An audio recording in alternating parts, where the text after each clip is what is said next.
Hi guys, so welcome back to 12 minutes to CLAT. आज की class में एक बहुत ही इंपॉर्टेंट टॉपिक डिस्कस करेंगे which is the new report जो अडानी ग्रुप को काफी ज्यादा एलिगेशन उनके अगेंस्ट वापस से हुए हैं। तो आपने ईयर की स्टार्टिंग में जनवरी 23 में एक हिंडनबर्ग रिपोर्ट देखा होगा। हिंडनबर्ग रिपोर्ट को काफी ज्यादा डिस्कस किया गया था। अडानी के शेयर की वैल्यू बहुत ज्यादा कम आई थी हिंडनबर्ग रिपोर्ट की वजह से।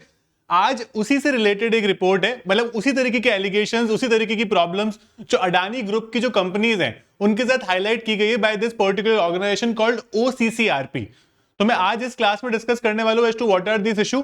आप न्यूज़पेपर जनरली देखोगे तो आप हर जगह देखोगे कि इस पर्टिकुलर रिपोर्ट को हाईलाइट किया गया और काफी सारे ऑपोजिशन ने अब फिर से वो एलिगेशन शुरू कर दिए that government has a hand in it. India का एक बहुत premier institution is also under scanner because of this. मैं इस पर्टिकुलर सेशन में वो सब कुछ डिस्कस करूंगा जो आपको इस सेशन में जानना चाहिए, जो इस पर्टिकुलर टॉपिक के बारे में जानने की आपको जरूरत है। तो ये रिपोर्ट का फर्स्ट पेज था, ठीक है, ओसीसीपीआर यहां पर ऊपर लिखा है। तो this was the first page of the entire report. This is not very clearly visible और उसको रीड ठीक से नहीं कर सकते, बट ये आज के द हिंदू में भी आया है बहुत प्रॉपरली, ठीक है। The Hindu has given a proper explanation of what has happened and this is also been in the Indian Express. मतलब जो भी बड़े बड़े इंडिया के जितने भी लीडिंग न्यूज़पेपर्स हैं, you will find this particular topic in there. फटाफट अपनी नोटबुक तैयार रखना, मैं कुछ ऐसे पॉइंटर्स बताऊंगा जो आपको फटाफट नोट करने पड़ेंगे and then will complete this very quickly. So देखो, यहां पर अभी एक इन्वेस्टिगेशन की है ओसीसीआरपी का पहले फुल फॉर्म लिख लो। It is the organised crime and corruption reporting project, ठीक है। ओसीसीआरपी की 31 अगस्त को यानी कल ही एक रिपोर्ट आई है जो कहती है कि दो ऐसे फंड्स हैं जिन्होंने अडानी ग्रुप में गलत तरह से इन्वेस्ट किया था, ठीक है। वो कौन से फंड्स हैं? तो वो मॉरिशस बेस्ड फंड्स हैं जिन्होंने 4 अडानी कंपनीज में 2013 से 2018 के बीच में दे हैड इन्वेस्टेड। और कौन से वो दो फर्म्स हैं? पहला है EIFF which is emerging India focus fund and second is EEM resurgent fund. ये दो फंड्स के नाम है, प्लीज ये लिख लेना। So these two funds have actually invested in this Adani group और उसमें देखा गया है कि इसमें कुछ प्रॉब्लम है। तो मैं आपको एक प्रॉब्लम हाईलाइट करता हूं जो मैंने कई जगह पर पढ़ी।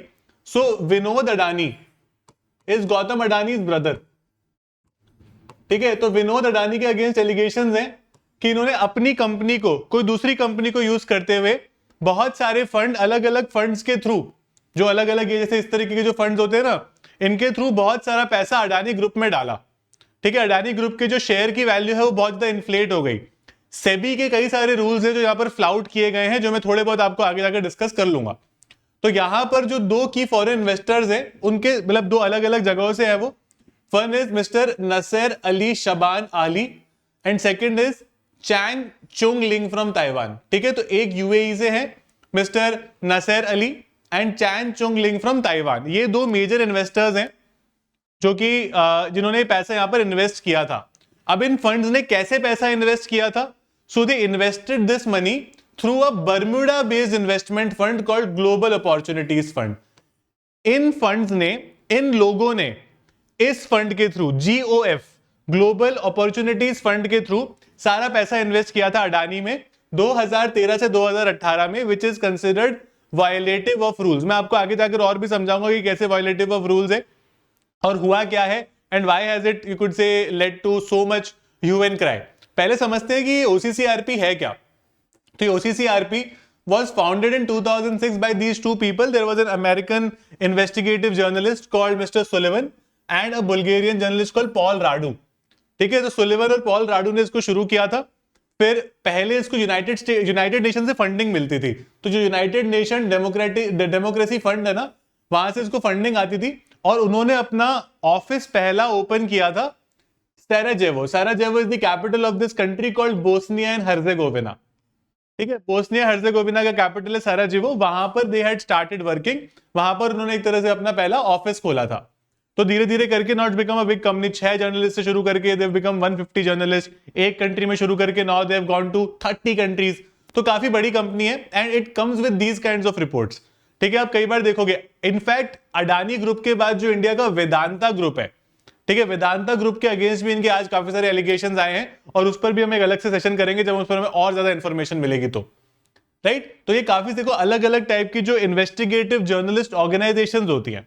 जैसे आप, let me give you some examples. तो जैसे हो गया एक Arab reporters for investigative journalism, ठीक है, Centro Latino Americano de investigate periodistica, मतलब you don't have to write these names, है ना, इतना कुछ पूछते नहीं है क्लैट में, बट आपको एक आइडिया रहना चाहिए कि इट एक काफी प्रोमिनेंट ऑर्गेनाइजेशन है, ठीक है, ऐसा it's not just any other organisation, काफी प्रोमिनेंट है अपनी पर्टिकुलर फील्ड में, ठीक है। ये लिख लेना, एक ग्लोबल इन्वेस्टिगेटिव जर्नलिज्म नेटवर्क होता है, they are also members of this particular organisation, ठीक है, which is the Global Investigative Journalism Network. They are members of GIJM. Now, Adani ने तो उसको बोला है कि भाई ये सब फेक है ना, सब बकवास है, हमारी इमेज खराब करने के लिए आप ये सब लाए हो, तो उन्होंने बोला है कि दिस इज सोरोस बैक्ड। अब सोरोस क्या होता है, व्हाट इज सोरोस? तो सोरोस एक पर्टिकुलर बिलियनर है जिनका एक्चुअल नाम है जॉर्ज सोरोस। तो जॉर्ज सोरोस जो इंसान है ना, वो क्या करता है, हिंडनबर्ग जैसी कंपनी, ओसीसीआरपी जैसी कंपनी, इनको फंड करता है कि आप ऐसे इन्वेस्टिगेटिव जर्नलिज्म करो। वो कंपनीज जो काफी ज्यादा रूल्स को फ्लाउट करती है या फिर जो गलत तरह से पैसा कमाती है ना, उन लोगों को हाईलाइट करो, पब्लिक नॉलेज में ले आओ उसको। तो जॉर्ज सोरोस ने हाल ही में नरेंद्र मोदी और गौतम अडानी को लेकर काफी स्टेटमेंट्स दिए थे गलत, एंड दो statements also led to a lot of controversy in India, where the followers of Gautam Adani, Narendra Modi vehemently opposed it. The opposition obviously took advantage of it and started saying कि भाई we need a proper probe into this. आप लोगों को पता होगा कि जब Hindenburg वाला इशू हुआ था, the matter actually went to the Supreme Court. और सुप्रीम कोर्ट ने सेबी को बोला था कि आप इसके अंदर रिसर्च करो, प्रॉपर्ली इसके इन्वेस्टिगेशन करो और देखो कि क्या यहां पर इशू है, राइट। सो सोरोस का नाम क्योंकि बार बार फ्रीक्वेंटली गवर्नमेंट को टारगेट करने में किया जाता है, तो यहां पर अडानी ग्रुप का यह कहना है कि ये सोरोस बैक्ड है, कि मतलब सोरोस का एक हिडन यू कुड से इंसेंटिव है यहां पे, और ये हमारी कंपनी से रिलेटेड कुछ भी नहीं है, this is all fake information just to create more rumours about us. एक इंटरेस्टिंग बात यहां पर यह है कि जो ओसीसीआरपी, जो ये पर्टिकुलर कंपनी है, जो ये इन्वेस्टिगेटिव जर्नलिस्ट कंपनी है, तो जो सोरोस ओपन सोसाइटी फाउंडेशन है ना, that is one of the funding members. तो इसके टोटल 21 फंडिंग मेंबर है जो इसकी वेबसाइट पर दे रखे हैं ओसीसीआरपी के, उसमें से one of the members is this particular organisation called Soros open society foundations. तो ये एक थोड़ा इंटरेस्टिंग फैक्ट है, विच काइंड ऑफ थोड़ा सा कह सकते हो कि अडानी का जो क्लेम है, जो काउंटर क्लेम है, उसको कुछ लेजिटिमेसी देता है, right. Now earlier this year I think everybody knows कि हिंडनबर्ग ने भी ऐसा किया था। अब जब हिंडनबर्ग ने ऐसा किया, the matter went to the Supreme Court, ठीक है। तो सुप्रीम कोर्ट ऑफ इंडिया ने बोला कि भाई securities and exchange board of India, which is SEBI, कि SEBI should conduct you could say proper investigation as to what has happened. आप देखो भाई हुआ क्या है ना, let's figure out, problem solve करते हैं फटाफट। सो सेबी का यहां पर इन्वेस्टिगेशन चल रहा था, और क्या कई सारे, ये तो चलो हिंडनबर्ग तो एक बहुत बड़ी रिपोर्ट हो गई, over a period of time कई सारी ऐसी चीजें थी जहां पर सेबी का इन्वेस्टिगेशन चल रहा है अलग अलग कंपनीज में, और ऐसा अडानी में भी हो रहा है कि 2015-16 से कई सारी चीजों पर छोटे मोटे इन्वेस्टिगेशन चल रहे हैं।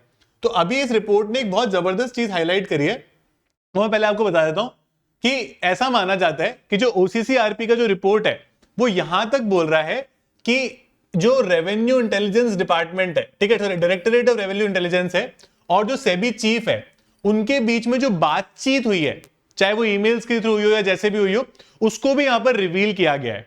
यहां पर ये एलिगेशन लगाया गया है सेबी पर कि जब वो इनमें प्रॉपरली वो कर रहे थे, that SEBI has suppressed facts, मतलब उन्होंने अपने फैक्ट्स पूरे प्रॉपर्ली बताए नहीं है, and secondly they provided false information.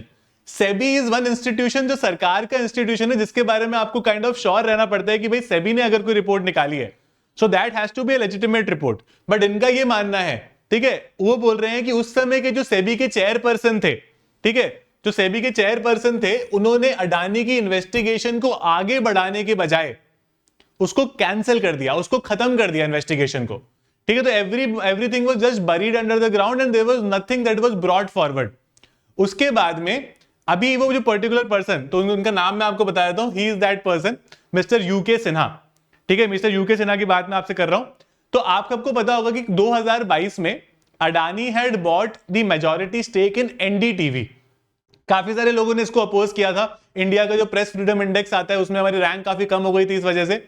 लेकिन यूके सिन्हा जो फॉर्मर सेबी के चेयरपर्सन है, इन्होंने 2014 से लेके 2017 तक he was the SEBI chairperson and he did everything there, ठीक है। उन्होंने ये चीजों को सप्रेस करा है, और अभी प्रेजेंटली ये क्या कर रहे हैं, presently he is the non executive independent director chairperson of NDTV. तो अभी भी कह सकते हो कि अडानी की एक कंपनी में इनको काफी बड़ी पोजीशन मिली हुई है। एंड यहां पर अगर हम 2+2 करें तो it is very clear that because he had given certain you would say concessions to Adani Group at that point in time when he was the SEBI chairperson, he has been given this position, and that is what is the allegation of the OCCRP also. यही allegation है उनका भी. Okay. Now moving on to the part, another part. Sorry, moving on to another part where यहां पर मैंने आपको बताया कि SEBI ने इन्वेस्टिगेशन शुरू किया था. SEBI को इन्वेस्टिगेशन करना था टोटल 24 मैटर्स पे. ठीक है, 24 इन्वेस्टिगेशन चल रहे थे. सेबी ने 22 में प्रॉपर रिपोर्ट सबमिट कर दी ऑलरेडी. ठीक है, 22 of them proper reports have been submitted. लेकिन बाकी जो 2 हैं उसमें सिर्फ इंटरिम रिपोर्ट सबमिट की है. इंटरिम रिपोर्ट मतलब वो फर्स्ट रिपोर्ट है, उस पर रिलाय नहीं किया जा सकता. फाइनली वो इनकम्प्लीट रिपोर्ट है एक तरह से. और ये जो 2 इनकम्प्लीट रिपोर्ट है ना, that is related to rule 19A of securities contract rules. अब इसका क्या मतलब है, ये इस पर्टिकुलर सेशन की लास्ट चीज है जो आज द हिंदू में बहुत ही अच्छे से हाईलाइट की गई है. तो मैं आपको 19A बता देता हूं. तो ये है रूल 19A. रूल 19A ये बोलता है कि कोई भी पब्लिक कंपनी हो. अब जैसे पब्लिक कंपनी में ना कुछ प्रमोटर्स होते हैं. प्रमोटर्स वो होते हैं जो कंपनी को शुरू करते हैं. फॉर एग्जांपल गौतम अडानी से प्रमोटर. गौतम अडानी के भाई वुड बी अ प्रमोटर, है ना. His wife could be a promoter. हो सकता है और कोई रिलेटिव और कोई फ्रेंड और कोई जानने वाला, that could be a promoter. जिसने कंपनी को स्टार्टिंग में पैसा दिया और कुछ स्टेक ले लिया, that could be a promoter. तो प्रमोटर के अलावा 25% शेयर होल्डिंग ना हमेशा पब्लिक में रहनी चाहिए. ठीक है, 75% मैक्सिमम आप होल्ड कर सकते हो. 25% has to be in public. क्यों? ताकि शेयर्स के दाम को आप बार बार मैनिपुलेट ना कर सको. लेकिन अब क्या होता है पब्लिक शेयर होल्डिंग में, even a company is an artificial person. तो आज मान लो कि एक कंपनी खुली हुई है XYZ कंपनी लिमिटेड या XYZ कंपनी प्राइवेट लिमिटेड. उसने गौतम अडानी या अडानी ग्रुप की किसी कंपनी के 5% शेयर होल्ड कर रखे हैं. लेकिन मान लो उस कंपनी का जो ओनर है वो गौतम अडानी का भाई है. तो फिर तो एक तरह से उसके भाई के पास ही हो गए ना वो शेयर्स भी 25% में से भी. तो ऐसा माना जाता है कि ये जो रूल 19A है इसका बहुत ही ब्लेटेंट वायलेशन करा गया है. और इस वजह से जो अडानी ग्रुप के जो अलग अलग 7 कंपनीज हैं, ठीक है, चाहे अडानी पावर हो गई, अडानी ट्रांसमिशन हो गई, बहुत सारी अडानी के अलग अलग 5-7 कंपनीज हैं जो स्टॉक मार्केट में लिस्टेड है. उन सबके प्राइसेस आप पिछले 4 साल में देखोगे ना तो कम से कम 4 से 5 से 10 गुना हो गए. And that is considered as one of the main reasons as to why they've inflated their prices. वो एक्चुअली उनकी इतनी वैल्यू नहीं है लेकिन उसको इन्फ्लेट करके इतना कर दिया गया है. ठीक है, तो यहां पर पब्लिक का क्या मतलब होता है, प्रमोटर और प्रमोटर ग्रुप के अलावा जो लोग हैं.